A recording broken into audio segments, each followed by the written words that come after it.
everybody. Welcome to the Hog channel. My name is Paul Abernathy. I am associated with Chief Hog, and today we're doing a special video, and we decided to make it a live to talk a little bit about TradeHog and answer questions, excuse me, that we've been getting since we launched the public release of TradeHog, and we have it up for you to try out, and many people, in fact, we had to even put a limit on it because the number of people that are testing it out is just crazy.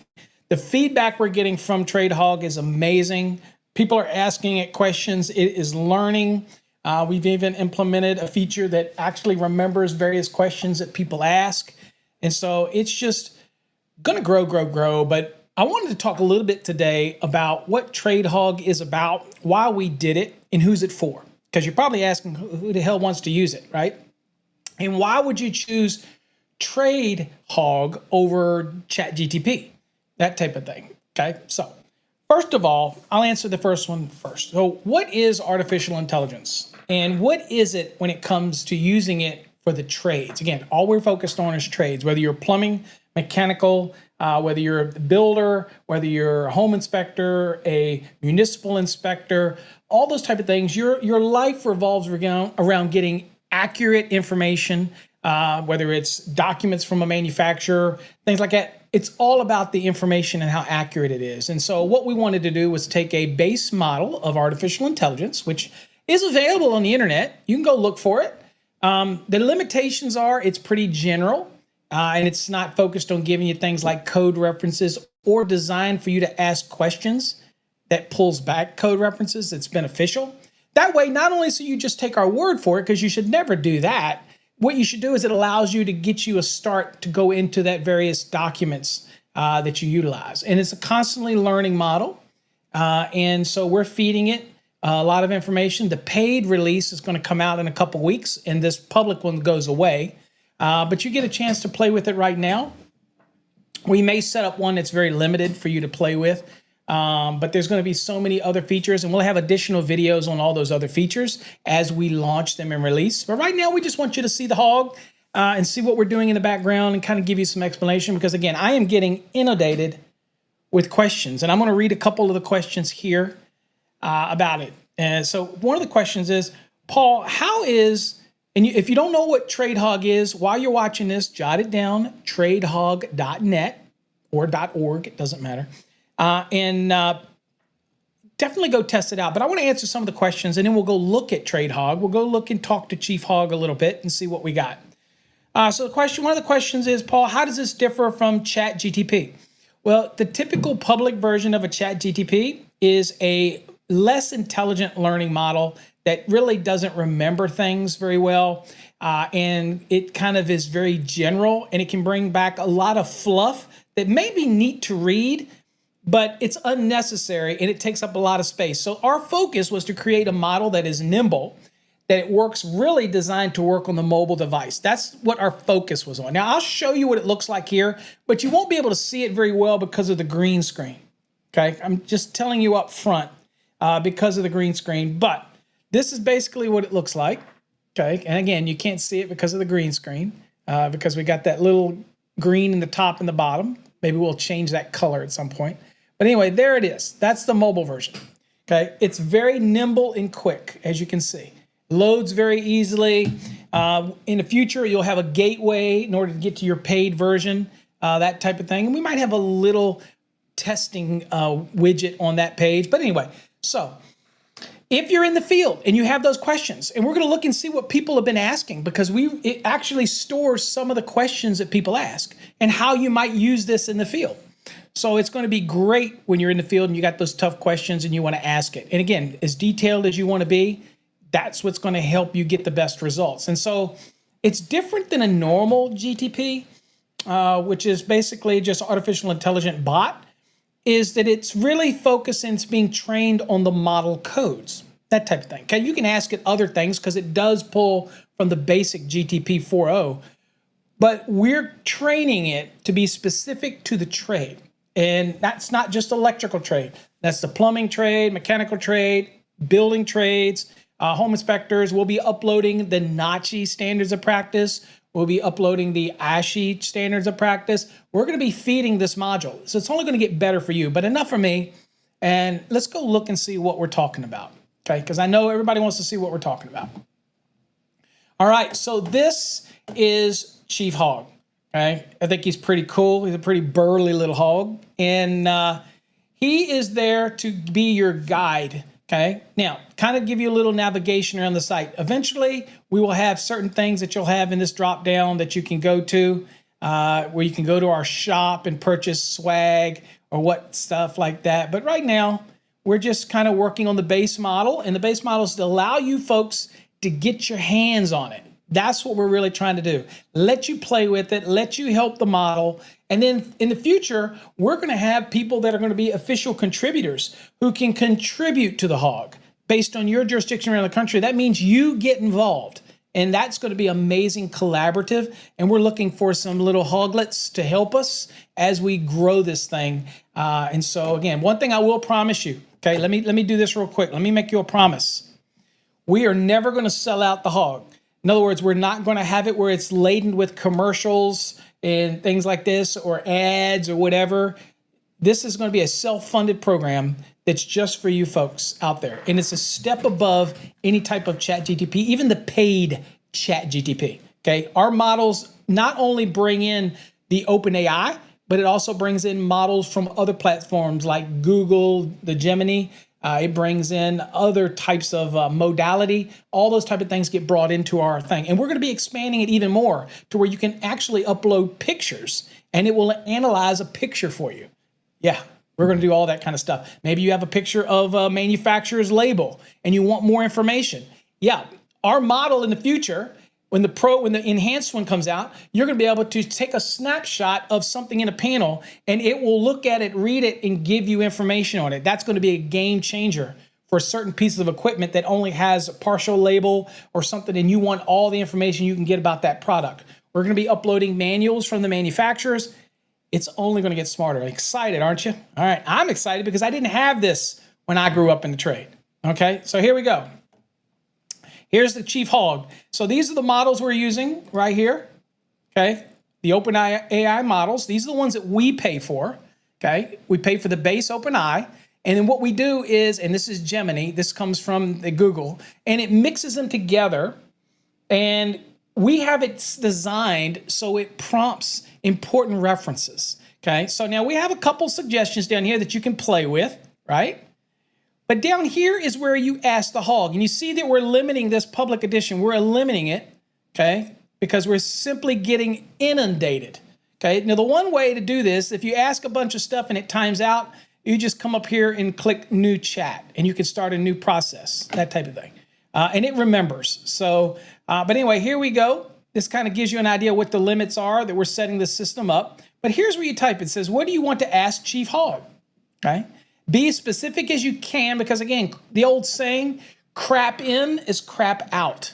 If y'all have any questions, feel free to put them in the comments. I'm more than happy to answer them the best I can. But remember, it's like anything. A question is, even when it comes to artificial intelligence, a question is only as good as the detailed question. Now, if you're over exhaustive with a bunch of fluff, then you're going to get fluff results. So you have to train yourself as a code professional.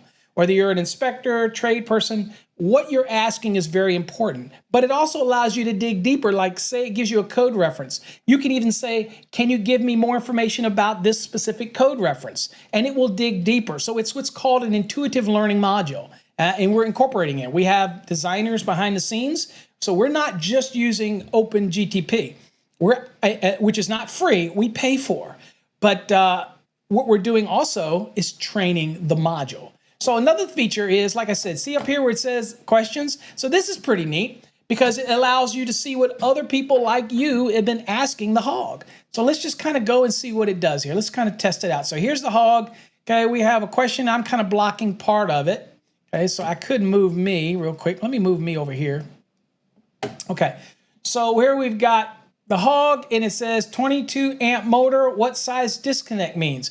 So that is pretty cool, right? So you're sitting there going, okay, I got a 22 amp motor. What is the size of the disconnecting means? The need for that. So this is very specific to the disconnecting means for a 22 amp motor. All right, so you can click here and it'll bring you the answer. What this does is this propagates down in the question box, okay? You've got what is required for gas piping and bonding. You've got all this kind of extra stuff here. So you got all these, and you see what it does. Watch this. I'll do this. So I'll hit this. You see how it propagates down here, right? So then we can just close this, and it gets down here. And what we can do is we can click send. And what it is, Chief Hog will look it up and give you some information. And when it comes to the disconnecting means, okay, this is based on what the disconnect, and this is just purely based on what it said here. So it tells you 430.110. You see it gives a code reference, the latest code edition. It says, according to the NEC, the disconnecting means for a motor must have an ampacity rating not less than 150% of the full load current rating of the motor. So this is assuming, based on your question, that the 22 amp motor, it said if it is, it says the disconnecting means should be rated at least 25.3. That means that you're taking the 22 at 115%, okay? So therefore, you would typically use a disconnect rated for at least 30 amps, as standard disconnect sizes are 30, 60, 100 amps. So again, the rating of the disconnect itself, okay? That's a rating. So you can ask additional questions. For example, I might go on and say, what is the FLC of a 10 horsepower single phase motor? Okay, maybe you don't know. You're going to ask it. We're doing this on the fly. Let's see what the Hog says.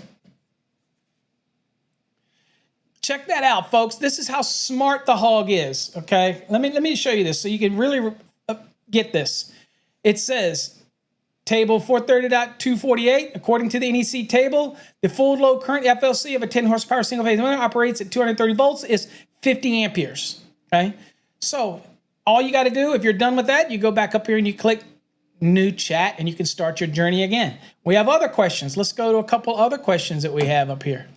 Let me see here. Let's do this. And let's see here. I will do questions again. And let's see here. Let's go down here. Can I run a grounding electric conductor in a raceway with feeders and branch circuits? Okay, let's see what the Hog says about this. I'm curious because that's a very vague question. So this is asking about grounding electrode conductor in a raceway with feeders and branch circuits. Okay, remember, it's a grounding electrode conductor, right? So let's send it to the Hog, see what the Hog says. Again, we're testing this stuff on the fly. So 230, it says 250.64E says, yes, you can run a grounding electric conductor in a raceway with feeders and branch circuits. According to NEC 2023, this section, it says a grounding electric conductor is permitted to be installed in a raceway, and it can be run with other conductors provided that the raceway is metallic and electrically continuous or non-metallic and listed for the purpose. Additionally, the grounding electric conductor must be installed in a manner that protects it from physical damage. And you can dig even deeper in here, okay? So you're able to run that in there, okay? That type of thing. Now, my advice is from a now, if you happen to want to train the model yourself, you can ask more details. So, for example, I can say, can you explain 250.64E in more detail, please? All right, got to be polite. Pig likes you when you. Pig likes politeness. Okay, by the way. And so, just kind of giving an example of how you can train the model and ask it more questions and let it go look. And here you see it brought back a lot of detail this time.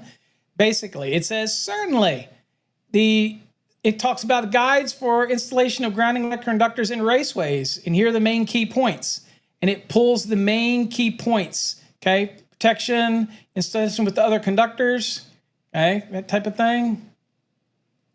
Now, the thing that I'll point out that is the bonding requirements. Remember?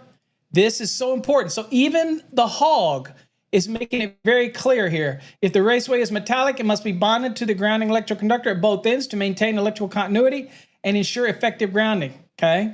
These requirements ensure that the grounding electrical conductor is properly protected and maintains the integrity as part of the grounding system. Those type of things, okay? So, perfectly fine. Now, a lot of people say, well, in the service side, can you run it in there because it could create parallel paths? That all depends on how you make the connection. Well, you can ask the Hog. The Hog will go into more detail. Well, I'll remind you that you do have limits down here. So again, you can't have more than 10 requests per single visitor per hour because we have to limit the hog because this is the public version and we literally have tons of people using it, okay? So anyway, that's a kind of example. Now, another example is maybe you're walking in, you're new to a state and you're saying, what are the electrician licensing requirements for Texas? I get this question all the freaking time. People say, Paul, I'm coming to Texas, or I'm going to Texas, or I'm going to Virginia, and I want to know what the licensing requirements are in that state. Okay, well, this is an example of how you could ask it yourself, be very detailed in what you're trying to ask. Okay, remember, crap in, crap out. But our intelligent module is going to be pulling from databases from the different states. So we're going to be even more because we're going to be loading that in over the next couple of weeks. That's what Jeff does every day. But let's just answer the question here. So here's a suggested one to try it out. You see, I click that and it propagates it down here. And let's go on and click it. See what the hog has to say.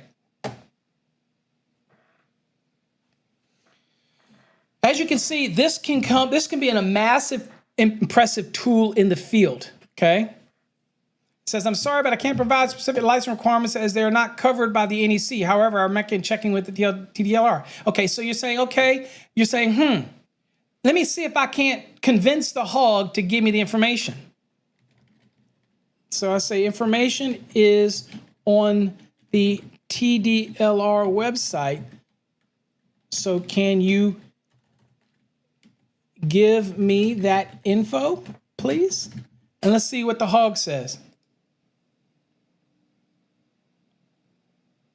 I'm sorry, but I can't provide that licensing. Okay, so you say, okay, it's not giving me the accurate information. Okay, watch this. Let me do a new chat. And let me ask it differently. What are the master electrician license requirements in Texas? All right, let's see what happens. Let's see if we can see what we can do with the hog.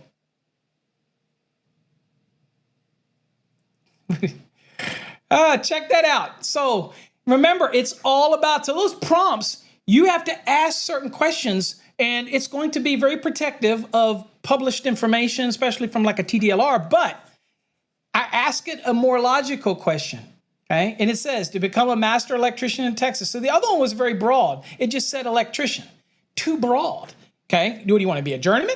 Want to be a master? But I ask it more specifically. I said, what are the master electrician license requirements? And then check this out. It says to become a master electrician in Texas, you must meet specific requirements set by the Texas Department of Licensing and Regulation. While these requirements are not directly covered by the NEC, they're essential for licensure.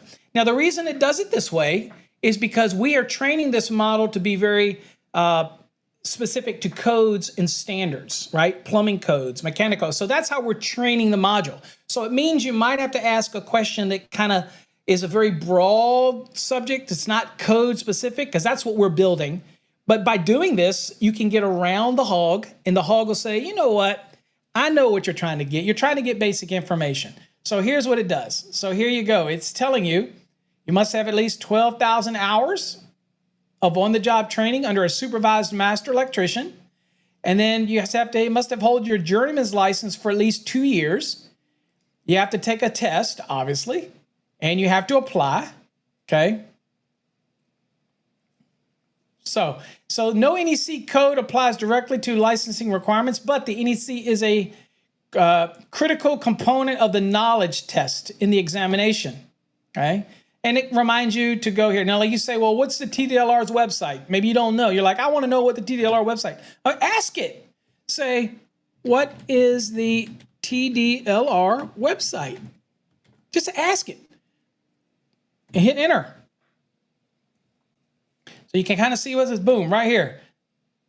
There it is right there. You can cut and paste it, right click, copy it, whatever, and that'll take you right to it.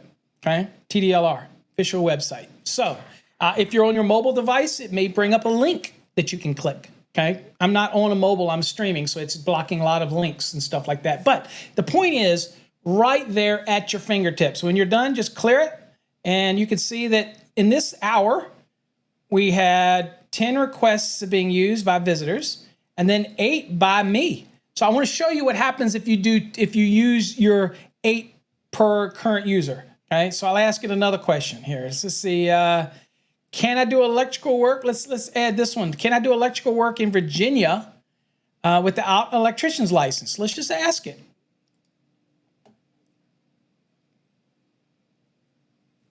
See what it says. Okay, in Virginia, performing electrical work typically requires a license according to the Virginia Board of Contractors. An individual must be licensed to perform electrical work unless they are working under a supervision of a licensed contractor or are performing work that is exempt under this condition. One exemption, by the way, is a homeowner doing their own work. That's an exemption. Still got to get permits, still got to get inspections, okay? So again, a reminder, while the NEC doesn't cover licensing, it's important to note that any electrical work must be performed to the NEC standards, such as the NEC 110.3 manufacturer's instructions, which require that installation be performed in a workmanlike manner. Always check with the local regulations, the Virginia Department of Professional Occupational Regulation, yada, yada, yada. And there are exemptions on there, that type of thing. So amazing type of resource, okay? So somebody asked a question, says the answer's from the 2023 because it's always doing it. It's not going to know what you're on. So we have it trained to always look for the latest model, okay, which is the 2023. If you want it under the 2020, then you just simply make sure that you ask for the 2020. Remember I said be very descriptive and ask for it under the 2020, that type of thing, because it can't possibly know what code cycle is adopted in your area. So you have to ask it. You have to train it, that type of thing, okay? So you would just simply ask the type of question, right? So let me do something real quick. Let me refresh. Okay. And you see how it remembers? I want to show you this. See how it remembers my usage? You're going to be very limited, okay? Because we can't have people just doing 50 million of them. This is designed to be used in the field to answer a specific question, not to be a research document. Now, the premium side is going to be a little bit easier, but at the end of the day, this is a free model. So you have to ask the question, right? So, for example, if I hit a question here, let's do this. Let's do this question right here. So this question says, transformer secondary conductors over 25 feet. So this is an example of a poor question, because what do you want to know about those? What do you want to know about those type of things? So we have to say, under the 2020 NEC, what are the conductor sizing rules for transformer secondary conductors over 25 feet? So I'll click it, see what the check, we'll see what the hog brings back. But you see what I'm saying? You've got to ask it certain questions and to know what it's looking for, okay? So here you see it brought the reference back, 2020 NEC, code references. It says 240.21c6, it says the 2020 NEC provides specific rules sizing transformer secondary conductors over 25. According to 240.21c6, secondary conductors can be over 25 in length if they meet certain conditions. And it talks about the various conditions, okay? And it brings it into a logical, here's the one thing that's beautiful. It brings it back in a common sense, logical way, not too cozy. It allows you to read it and see it. But the model is smart. But you got to remember that it is always going to be tuning itself to the latest edition. If you want an earlier model, remember what I say up here? Be specific in your question. And that's an example. Notice how I use the reference. Okay, crap in, crap out. It's always part of that process. But if you got to agree that this is quite amazing to have this in your pocket to be able to do that. Okay, now I want to show you what happens since I've got all the requests so you don't get freaked out. So you see down here where it says 10 requests from all visitors, but I've got 10 requests from the current user. Now watch what happens when I ask another question here. Watch what happens. I'm going to say, I'm just going to type, what about in the 2023 NEC? Now watch what happens. So that you can get an idea. There you go. See this? It says limits are reached. The number of requests from a single user per hour has been reached. In order to generate more text, sign up for the premium service. Okay, so we're going to have a premium service. Again, you can sign up. You would click that, and you would sign up. We don't have that activated right now. Okay, so, and most people aren't going to use more than 10 in an hour, but we want to, you can get your responses based on how well you ask the questions, right? So that's the kind of model that we're trying to work on. Get what I'm saying? All right, so has anybody got any questions about the TradeHog? And I'm more than happy to answer them. It is something that we're working on. It is going to be enhanced. It's going to also, if you want to get it and you have a mobile device, you can scan the QR code that's right there on the lower left. If you're on your desktop, you can scan that QR code and you can get it on your your phone. You can save it to your desktop. But yeah, we're training the model to allow anybody to use it that wants quick, reliable answers. And if you need to follow up, you can ask a follow up. So, for example, you could have said the answer could have been given to us in the 2023, and you know what we could have said? Can you review this for the 2020 NEC and tell me if there's any changes? That's an easier way because it's a learning process. It actually will look back at what you ask, and it will actually be able to do that. Now, ChatGTP does that. However, it's usually limited. And did you see in our example when I asked the question and it was telling you about the NEC, and it was saying about NEC and what's not included and all that stuff? That's because we're training that model, and it's only looking for very specific stuff. So it doesn't fill you up with all this other fluff because we realize that the space on your phone is limited. And this is not designed to be a research tool for people, right? If you want to do that, then go get ChatGTP. This is going to be modeled with the ability to help somebody in the field get answers very quickly. So what are we talking about pricing? People are asking me email questions all the time about pricing. So pricing, we're looking at $20 for the basic TradeHog, and we're looking at $29.95 for the premium model. The premium model is not going to have the same limitations, but it's also going to have other things like its own dedicated mobile app. It's going to have a forum that's private member only, that you can ask additional questions in there, share content. You get to be a part of the Hog team, which means that you can help send stuff to us to be able to upload into the system to make it smarter, and it's only going to benefit you. So in other words, if you are in Texas, and Texas has various regulations and rules, right? And you want to ask questions to make sure you don't breach the rules. We want to stay out of trouble. So rather than have to hunt through TDLR's website or do it, what you can do is if you're a premium member, you let us know what state you're in. We will get that data together. We will pull together rules and regulations, and we will load that in. So it makes it smarter for not just you, but everybody else. But you will get the benefit of that. So that's some of the things that we're going to be adding into the Hog that's just going to make it better. It's just going to make it much nicer. It's going to be a learning model, okay, that type of thing. So there's already so much excitement. We've already had a couple people contact us about wanting to be sponsors. I don't do sponsorship. We're not selling ad space on here. We're not putting a banner for somebody. We're not trying to make money off of clicks. That is not my interest. Y'all know that my interest is to help the industry. And so I sat there one day thinking, what can I do? Because I can't answer all the questions that get sent to paulabernathy.com. I try, but I can't answer them all. So I said, well, you know what? Wouldn't it be nice to utilize AI technology, but keep it focused to the trades? I let you work around it and ask Chief Hog some stuff, but I wanted to tailor it toward the trades. So I didn't want it to be generic. I want it to be very specific. And I wanted to make it in a way that is only for use for tradesmen in the field. Now, that doesn't mean that a home inspector can't use it.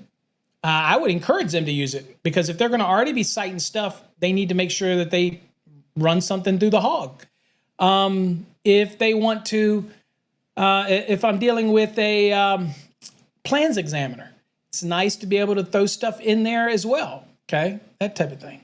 So it's just kind of one of those type of things to be aware of, that it's going to constantly be learning, and that's what you're doing. So Look for the premium version to come out in a couple weeks, and that'll just unlock the doors. We're working in the back end, getting the forums, getting all the stuff right on the back end, getting the app built, because it has its own app that you'll be able to get. It just makes life so much easier. You can just tap it. Don't have to go to any website. You just tap it and the hog will come right on your phone. We're working on that. So that's getting going in the background. People have asked what's going on. So we're working on the hog in the background, working on his knowledge base. Jeff's working on the knowledge base platform. Darlene is helping me with the folder situation on what we need for the forums. And I'm the one that's developing the app. So I do that when I got time, that type of scenario. So yeah, it don't look like we have any questions. People aren't asking any questions. Again, the 501, I appreciate you asking a question. But that's what the hog is all about. And maybe you don't find it useful, but if you're sitting out there and you have questions, then the hog is going to be useful for you. So TradeHog is one of those things that we know it's not going to be for everybody. It wasn't designed for everybody. I don't make stuff for everybody, like the Fast Tracks Tube, okay, our video platform. It's not for everybody. Our programs over on Fast Track Systems, they're not for everybody.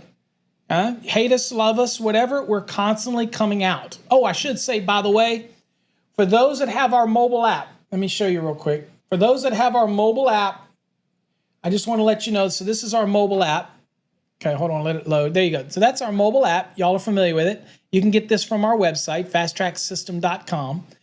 In this mobile app, we have added a link to TradeHog. So if I click it right there, y'all will see that TradeHog will come up. There you go. The reason you see this top piece here is because it's got a green background, that type of thing. But anyway, you see how quickly that pops up on your phone. So we have added that to the mobile app. If you don't have our mobile app, you need to go get it because we got calculators on there. We have a chat feature on there. We have our blogs. We got a very detailed blog coming out in the next couple of days on the TradeHog, a little bit of history of why we did it and some of the features that are coming and what's available now. You can shop for our swag on here.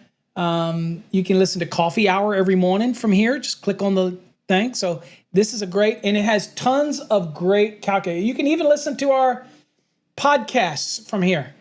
We have the #1 electrician podcast in the industry. You can listen to it directly from here. You don't have to have any other secondary thing, right from your phone. You need calculators. You need to do anything for calculations, all right here. You've got tons of resources. It's all free, okay? Here, let me show you these resources real quick. See these resources? These are clickable resources. You've got the Let's Ask Paul resource, so you can go ask me questions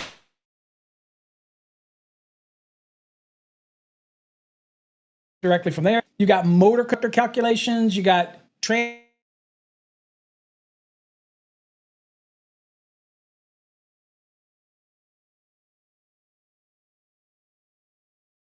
transformer calculation tools. You have fault current calculator on here. So much extra stuff. It's all free on our mobile app. So if you don't have our mobile app, why?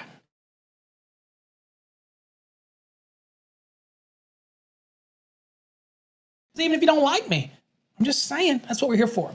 All right, folks, that is it. Not a real talkative bunch. I get it.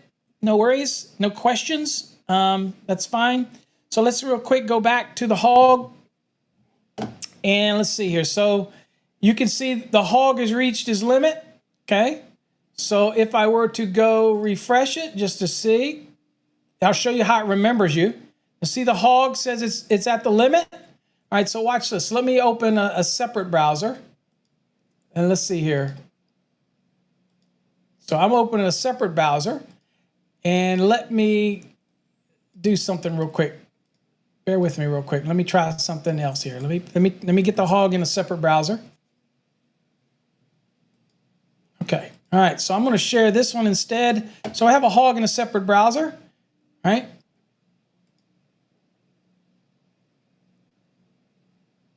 And you see that it remembers my usage, okay? Remembers the usage that you're in here. So that's important. The only way you get rid of that usage is if you cleared your cookies and cleared everything. Otherwise, it's going to remember the usage and it will reset for you at the end of an hour. Okay, that's the limitation that we have for the free version, that type of thing. Okay, let's see here. What else do I want to test on here for you? Let's see. Let's do that. Let's see here. Let me bring you. I closed everything out for you, so let's bring you back to me. You don't need to see all that stuff. Okay. So, anywho, that's the hog. And you'll get to do 10 searches, and you can do 10 separate ones if you want. You get to do that every hour to play with it. And so we're limiting it right now. Go test it out. There's already some pre-done searches in there, or try it out. See what you can find, and let us know your feedback on the hog. So again, that's it, folks. Just want to do a quick live and kind of talk about the TradeHog a little bit. It is our latest thing. We will be heavily pushing it. We will be looking at bundling it with some of our courses, some of our stuff that we have, and also incorporating it over into the Fast Tracks tube. That's going to be awesome to be able to incorporate it there. And so again, we love the idea of it, and we love how you can use it on your phone in the field to get quick responses. For example, I can go right here now. And check this out. I went to my phone, totally different browser. Remember, no cookies, not associated with my desktop. And guess what? I have the ability to use it right now and ask 10 more questions, okay? Because this is a different browser. It looks at me as a different user, that type of thing. So again, there's ways around it, but again, we're just trying to limit it so that we don't overwhelm the hog, okay? John says, appreciate explaining the hog to me. I'm definitely trying this in the near future. Yeah, if you get on the job and you find yourself asking a question and you think, well, crap, this is a good time to try out TradeHog. Go and try it out. Ask it a question. Be detailed with it. Because again, you get 10 uses per hour. So the more detailed you can be means you don't have to have as many follow-up questions. So again, that's a little advice for people. Right? We don't want to overwhelm the hog. All right? All right, folks. Hey, I appreciate you. Thanks for joining me on this live stream. If you have any questions, you can also send them to info@tradehog.net. That's info@tradehog.net. We will answer any of your questions. Again, look for the premium service with much more bells and whistles to come here in the next couple weeks while we're still feeding and training the hog. Until then, you get to enjoy the free version that's on tradehog.net. Give it a shot. Till next time, folks, stay safe. God bless. And we'll see you on another live video somewhere in the future.